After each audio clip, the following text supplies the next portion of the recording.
Halo semuanya, pagi ini saya akan membahas ribut-ribut BPJS yang memperketat aturan sehingga banyak pasien-pasien bingung dan nakes juga bingung menerangkannya. Jadi BPJS itu membayar FKTP, itu fasilitas kesehatan tingkat pertama, klinik dan puskesmas dengan sistem kapitasi atau prabayar.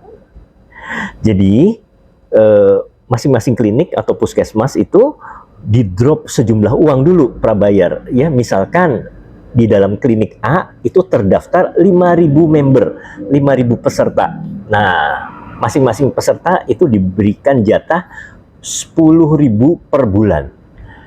Jadi di drop dulu sebesar 5.000 kali 10.000, berapa tuh? 50 juta sebulan di klinik atau di puskesmas. Nah, jadi nanti pasien yang datang berkunjung sakit digunakan uang tersebut untuk pengobatannya maupun tindakannya. Sedangkan untuk FKRTL, fasilitas kesehatan rujukan tingkat lanjut atau rumah sakit, tarifnya itu per tindakan. Jadi istilahnya pasca bayar. Kalau ada pasien gawat, ini kita lakukan pemeriksaan ini, foto ronsen, lab ini, CT scan, ya, kemudian tindakan pasang kateter. Nah, itu nanti dilaporkan, kemudian ditagih BPJS-nya. Jadi pasca bayar, gitu. Nah, kalau klinik atau FKTP itu kalau pasiennya banyak, justru dia rugi. Sebaliknya, kalau rumah sakit, kalau pasiennya banyak, dia untung karena dia bisa klaim, ya, klaim ke BPJS, jadi uangnya banyak. Nah, klinik-klinik atau FKTP itu banyak yang males terima pasien, dia rujuk aja ke rumah sakit, ya. Berat sedikit dia rujuk ke rumah sakit. Karena apa? Karena kalau semakin sedikit pasiennya, kliniknya semakin untung, uangnya semakin utuh. Yang 50 juta per bulan itu tidak terpakai atau terpakainya hanya sedikit. Sebaliknya, kalau rumah sakit banyak melakukan tindakan baik diagnostik maupun treatment, dia banyak klaim.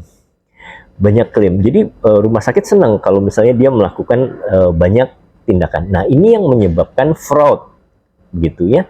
Misalkan over treatment dan lain sebagainya. Nah, fraud ini yang membuat BPJS jadi bangkrut. Begitu ya.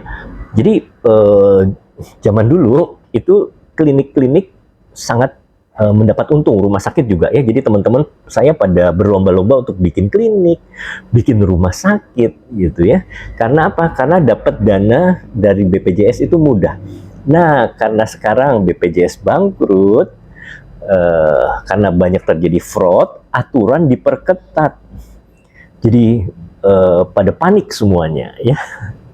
Jadi pasien seperti misalnya dulu ya, sakit sedikit masuk IGD bisa ditangani di rumah sakit pakai BPJS. Tapi sekarang even kejang demam ya, jadi bayi yang demam kemudian kejang ya, itu pun tidak bisa masuk IGD rumah sakit, harus ditangani dulu di FKTP, fasilitas kesehatan tingkat pertama. Kecuali kalau misalnya sampai mengancam jiwa, pasiennya mungkin dehidrasi, syok, begitu ya. Nah, itu baru bisa dimasukkan ke IGD. Bahkan demam berdarah sekalipun, ya, trombositnya sudah turun, kemudian panas, ya, positif NS1-nya positif, itu tidak bisa langsung dirawat di rumah sakit, tapi harus ditangani di FKTP dulu, ya, fasilitas kesehatan tingkat pertama. Nah, dengan demikian otomatis pasiennya numpuk kan di FKTP di klinik. Kalau pasien banyak di klinik, maka klinik untung atau rugi? Rugi ya, karena uang yang tadi di drop 50 juta keluar semua untuk ngobatin pasien, untuk pasang infus, untuk ngasih macam-macam ya, obat-obatan, antibiotik injeksi dan lain sebagainya, begitu. Nah, kadang suka nombokin juga itu FKTP. Bisa nombokin juga, karena kita harus gaji karyawan juga, mengasih honor nakes, dokter, perawat, dan lain sebagainya. Begitu ya.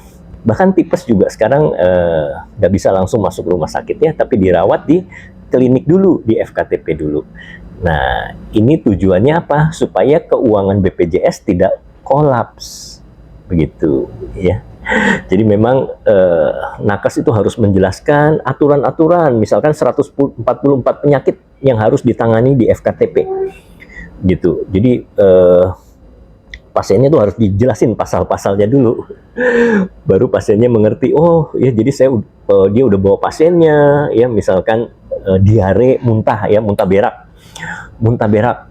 Wah nih pasien saya, saudara saya ini udah muntah-muntah dokter, misalkan ya. Oh nggak bisa pak, nggak bisa di rumah sakit, nggak bisa di IGD, harus ke klinik atau puskesmas dulu, begitu.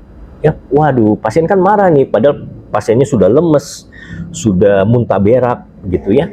Tapi ternyata dia harus bacain peraturan BPJS, muntah kalau hanya 1 hari tidak boleh ditangani di IGD rumah sakit, harus muntah yang sudah 6 hari, gitu ya, sudah betul-betul mau pingsan, mau mati, gitu, baru bisa ditangani di IGD. Jadi begitu teman-teman ya, cerita tentang BPJS, ribut-ribut BPJS seperti itu.